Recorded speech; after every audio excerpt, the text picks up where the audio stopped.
हाल ही में पन्नू ने अमेरिका के सॉइल में बैठकर वहाँ से भारत को एक धमकी दी है और ये कहा है कि वो भारत में 13 दिसंबर से पहले या दिसंबर के महीने में भारत की पार्लियामेंट पे एक अटैक करेगा।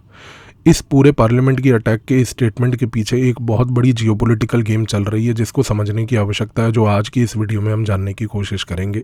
और आप इस चीज़ को जान के सरप्राइज हो जाएंगे कि इस जियोपॉलिटिक्स के पीछे रशिया, सऊदी अरेबिया, ईरान जैसे देश भी इन्वॉल्व हैं, जो पन्नू की स्टेटमेंट्स इंस्पायर कर रहे हैं इस प्रकार की।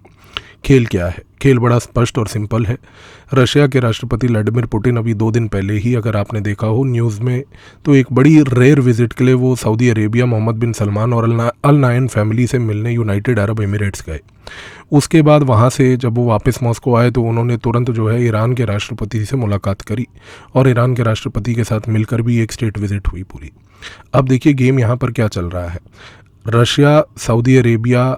यूनाइटेड अरब एमिरेट्स, ये सारे जितने भी मिडल ईस्ट के देश हैं, सबसे पहली बात, ये 2-3 चीज़ों की वजह से आज की डेट में नाखुश हुए हैं।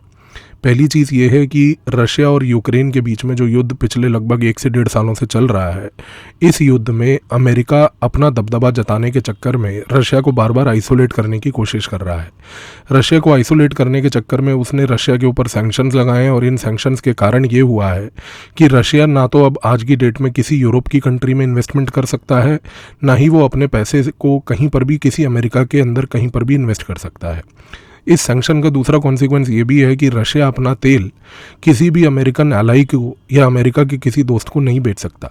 लेकिन उसके बावजूद भी हम लोगों ने, भारत ने, इस पूरे गेम प्लान को डिफाई करते हुए, अमेरिका को मुंह तोड़ जवाब देते हुए ये बात स्पष्ट करके बोली है कि हमारा अगर नेशनल इंटरेस्ट अगर रशिया से ऑयल लेने में फुलफ़िल हो रहा है तो हम अपना ऑयल रशिया से लेंगे, और अगर रशिया हमारे को ऑयल देने में सक्षम है तो हम वो ऑयल उससे लेंगे। और हमारा रशिया के साथ डिफेंस के सिवाय आज की डेट में एक ऑयल लेवल पे बहुत ही गहरा रिलेशनशिप भी बन चुका है। इस रशिया और इंडिया के ऑयल रिलेशनशिप के बारे में कभी एक अलग से वीडियो में चर्चा भी अपन लोग कर सकते हैं। दूसरी बात ये है कि रशिया के जितने भी आइसोलेट करने के टैक्टिक्स अमेरिका ने अभी तक अपनाए, वो सारे के सारे फेल हो गए हैं। रशिया धड़ल्ले से तेल इंडिया को और चाइना को, दोनों को बेच रहा है और इस प्रोसेस में वो बहुत सारा पैसा कमा रहा है। इस प्रोसेस में जो ये पैसा रशिया कमा रहा है, उसकी पैसे की भरपूर ताकत से रशिया यूक्रेन में लड़ाई को लड़ रहा है। दूसरी चीज़ ये है कि अभी 7 अक्टूबर को हम लोगों ने देखा कि मिडल ईस्ट में एक बड़ी ही अनफॉर्चुनेट चीज़ ये होती है कि हमास जैसा एक आतंकवादी संगठन, जो कि कहता है कि वो पैलेस्टीनियों को रिप्रेजेंट करता है, वो इजराइल के ऊपर एक अटैक करता है। जबकि हमास एक आतंकवादी संगठन है, उसका फ़िलिस्तीनियों को लेके कोई रिप्रेजेंटेशन नहीं है। अगर हम फ़िलिस्तीनी लोगों की बात करें तो उसका ओरिजिनल रिप्रेजेंटेटिव बॉडी जो है वो पैलेस्टीनियन अथॉरिटी है, जिसके हेड यासिर अराफात हुआ करते थे और आज की डेट में मोहम्मद अब्बास हैं। अब हुआ ये है कि इजराइल ने एक ऑफेंसिव ऑपरेशन के तहत, वो ऑपरेशन उसने सिर्फ गाज़ा पट्टी में पूरे हमास के ऊपर ही नहीं लगा दिया, बल्कि उस हमास को डिस्ट्रॉय करने के चक्कर में बहुत सारे फ़िलिस्तीनी भी मारे जा रहे हैं। अब अरब देश जो हैं आज की डेट में इस चीज़ से बहुत ज़्यादा नाखुश हैं कि अमेरिका जो बाइडन रिप्रेजेंट कर रहा है, उसकी पूरी की पूरी नीति सिर्फ और सिर्फ इजराइल के फेवर में है और वो फ़िलिस्तीनियों को और हमास को डिफ्रेंशिएट नहीं कर रहा है। जो बाइडन वैसे भी एक सोया हुआ किस्म का, अजीब किस्म का प्राणी है, जिसको अमेरिका की जनता ने खुद भी नहीं समझा कि हमने क्या इलेक्ट कर दिया। तो प्रॉब्लम ये हो रही है कि जो इजराइल है वो आज की डेट में इस बात से सही है कि वो हमास को डिस्ट्रॉय करना चाहता है, लेकिन वो हमास को डिस्ट्रॉय करने के चक्कर में जब एक कोलैटरल डैमेज के तहत फ़िलिस्तीनियों को मार रहा है, तो आज की डेट में सारे अरब देश अमेरिका को सिर्फ यही बात बोलने की कोशिश कर रहे हैं कि आप इजराइल को इस चीज़ को समझाइए कि हमें उसके ऑफेंसिव से कोई प्रॉब्लम नहीं। वो हमास एक टेररिस्ट संगठन को यदि डिस्ट्रॉय करना चाहता है तो ठीक है, करिए, लेकिन उस केस में फ़िलिस्तीनियों को डैमेज मत दीजिए। अब क्योंकि अमेरिका की नीति इस प्रकार से अनफोल्ड हो ही नहीं रही है और अमेरिका ने एब्सोल्यूट सपोर्ट इजराइल को दे दिया है, तो इसकी वजह से जो मिडल ईस्ट के देश हैं, नंबर 1, ये भी आज की डेट में अमेरिका से नाखुश हैं। और इस लार्जर प्रोसेस में हुआ ये है कि आज over a period of time, जब से कोरोना काल ख़त्म हुआ है, उसके बाद से ग्लोबल इकोनॉमी में एक थोड़ा सा रिवाइवल आया है। हम ये नहीं कहेंगे कि ग्लोबल इकोनॉमी पूरी की पूरी रिवाइव उस तरीके से कर चुकी है जैसे प्री कोविड लेवल पर थी। अभी उस लेवल पर हम ग्लोबल लेवल पे तो नहीं पहुँचे हैं, चाहे इंडिविजुअल लेवल पे कई कंट्रियों में वो हमने जो बेंचमार्क है उसको ब्रीच कर लिया होगा, लेकिन अभी भी ग्लोबल लेवल पर एक रिवाइवल देखा जा रहा है और इस रिवाइवल को ड्राइव करने के लिए ऑयल की रिक्वायरमेंट धीरे धीरे बढ़ रही है। अब व्लादिमीर पुतिन को दो चीज़ें समझ आ चुकी हैं। उसको सबसे पहली बात ये चीज़ समझ आ चुकी है कि भाई लॉन्ग रन में यानी कि 2024 में आने वाले एक साल में ऑयल की डिमांड और बढ़ेगी। वो चाहे इंडिया में हो, वो चाहे चाइना में हो, वो चाहे अफ्रीका के कई देशों में हो, वो जहाँ पर भी हो, ऑयल की डिमांड आने वाले समय में नंबर 1 बढ़ने वाली है। मिडिल ईस्ट के जो ये देश हैं, सऊदी अरेबिया हो गया, यूएई हो गया, इन लोगों को भी अब ये चीज़ बहुत ही क्लियर तरीके से समझ आ चुकी है कि आने वाले समय में यदि ऑयल की डिमांड अगर बढ़ती है तो इस केस में हमारे को ऑयल सप्लाई करके इंश्योर करना, उसकी इम्पोर्टेंस हमारे लिए बढ़ेगी। अब हो क्या रहा है इस प्रोसेस में कि अमेरिका को ये सारे देश जितने भी मिडिल ईस्ट के हैं, रशिया है, ईरान है, इन सारे देशों ने अब एक निर्णय ले लिया है कि हम इस पूरे प्रोसेस में ग्लोबल ऑयल की डिमांड को सप्लाई करने के लिए अमेरिका को आइसोलेट करेंगे। क्योंकि अगर अमेरिका हमारी नीतियों के हिसाब से हमारे इंटरेस्ट को लेकर अगर वो फुलफिल करके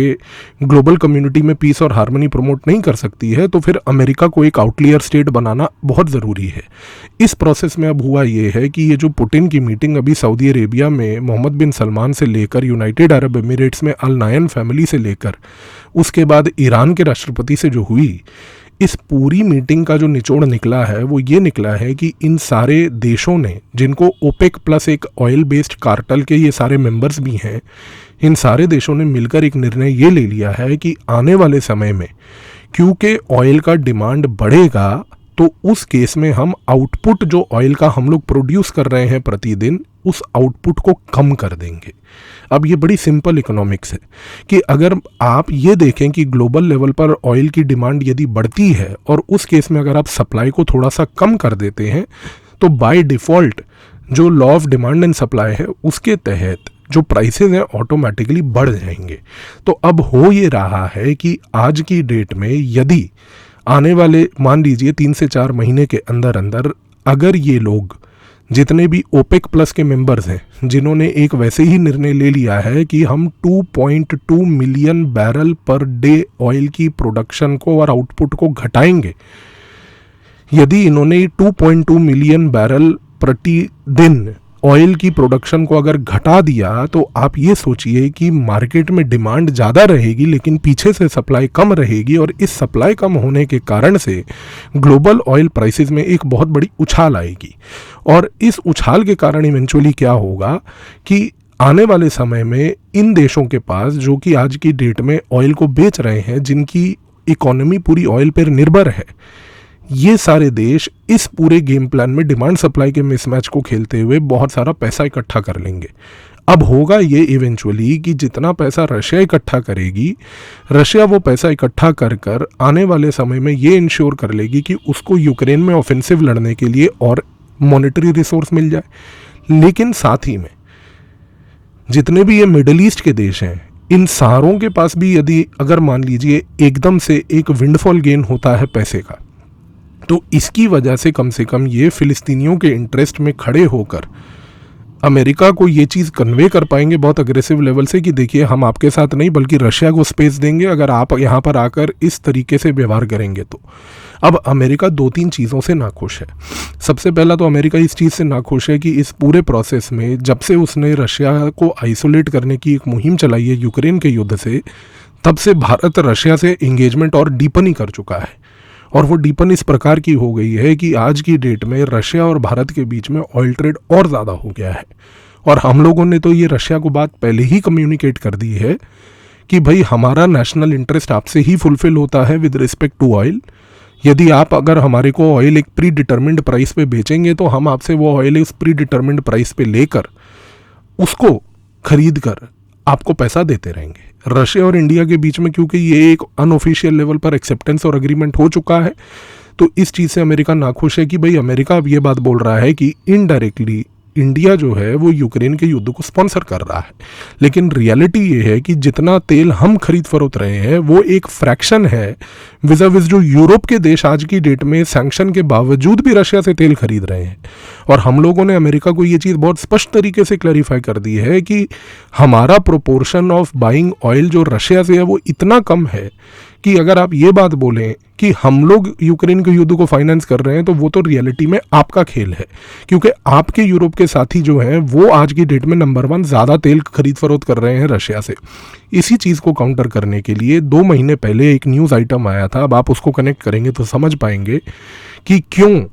इंडिया के इस गेम प्लान को काउंटर करने के लिए अमेरिका ने पाकिस्तान को ये बोला था कि आप इलीगली आर्म्स को प्रोवाइड कीजिए यूक्रेन को, क्योंकि अगर इंडिया रशिया को सपोर्ट कर रहा है तो अमेरिका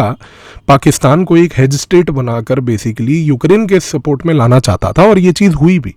कि 2 महीने पहले इस न्यूज़ पे बहुत ज़्यादा डिटेल्ड डिस्कशन भी हुआ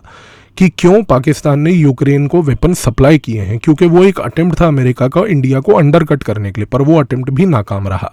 अब दूसरी चीज़ सबसे बड़ी यहाँ पर ये है कि आज की डेट में बहुत सारी रशियन कंपनीज जिनके ऊपर पाबंदी लगी हुई है यूरोप में और यूएस में इन्वेस्टमेंट करने की, यदि कल को वो ज़्यादा तेल को एक हायर दाम पे बेचकर पैसा कमा लेंगी तो उस केस में ये होगा कि जितना भी पैसा है वो सारा का सारा पैसा अब रशिया की कंपनियां मिडल ईस्ट में ला रही हैं। और अगर मैं उदाहरण के तौर पे आपको बोलूं तो रशिया की ऑयल की जो डिपेंडेंसी है वो है 28% ऑफ इट्स जीडीपी। अब रशिया यदि अपनी 28% जीडीपी अगर आज की डेट में ऑयल ट्रेड से कमा रहा है तो आप इस चीज़ से जान सकते हैं कि भाई रशिया कितना बड़ा एक चंक अपना ऑयल ट्रेड से कमा रहा है। अब ये सारा का सारा पैसा रशिया जो ऑयल ट्रेड से कमा रहा है उसको वो अब यूरोप के और यूएस में इन्वेस्ट करने के बजाय वो सारा पैसा आज की डेट में मिडिल ईस्ट में लगा रहा है। और 2022 में रशिया जो है वो मिडिल ईस्ट में एक सबसे बड़ा प्रॉपर्टी का रियल एस्टेट का सबसे बड़ा प्लेयर आइडेंटिफाई किया गया, जिसने 125% का ग्रोथ विटनेस किया है ओवरऑल ट्रांजैक्शंस में जो रियल एस्टेट में फॉरेन कंट्रीज ने मिडिल ईस्ट में किया है।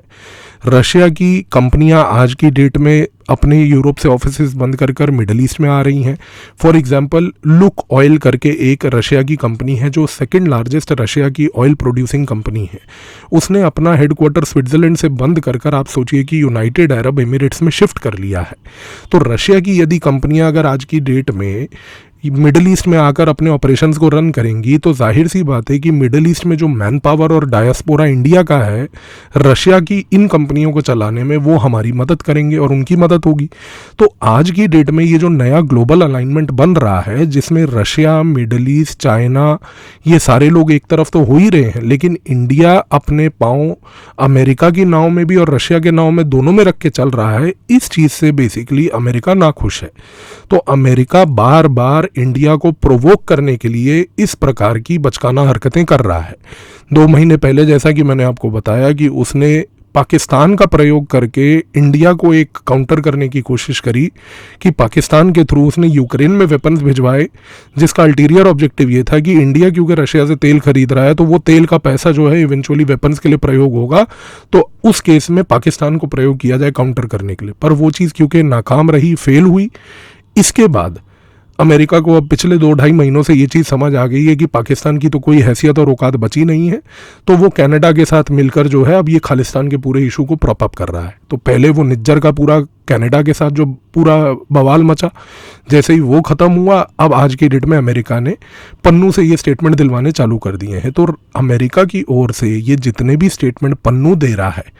ये पन्नू के शब्द हैं, पर ये पन्नू सिर्फ बोल ही रहा है, इन शब्दों को लिख पीछे से अमेरिका रहा है, क्योंकि अमेरिका आज की डेट में इन शब्दों से प्रोवोक कर रहा है भारत को कि आप अपने दोनों पांव 2 नाव में रखने के बजाय एक ही नाव में रखें। लेकिन हम इस चीज़ से बिल्कुल क्लियर हैं कि हम उन देशों से इंगेज करेंगे जो हमारे देश नेशनल इंटरेस्ट को फुलफिल करने में हमारी मदद करते हैं। तो पन्नू के इस प्रकार की बचकाना हरकतें और स्टेटमेंट को ज़्यादा सीरियसली लेने की आवश्यकता नहीं है। पन्नू कुछ नहीं कर पाएगा, CIA का पाला हुआ एक वो पेरोल पे उसके बंदा है। वो सारी स्टेटमेंट जो है आज की डेट में सिर्फ अमेरिका के कहने पे दे रहा है,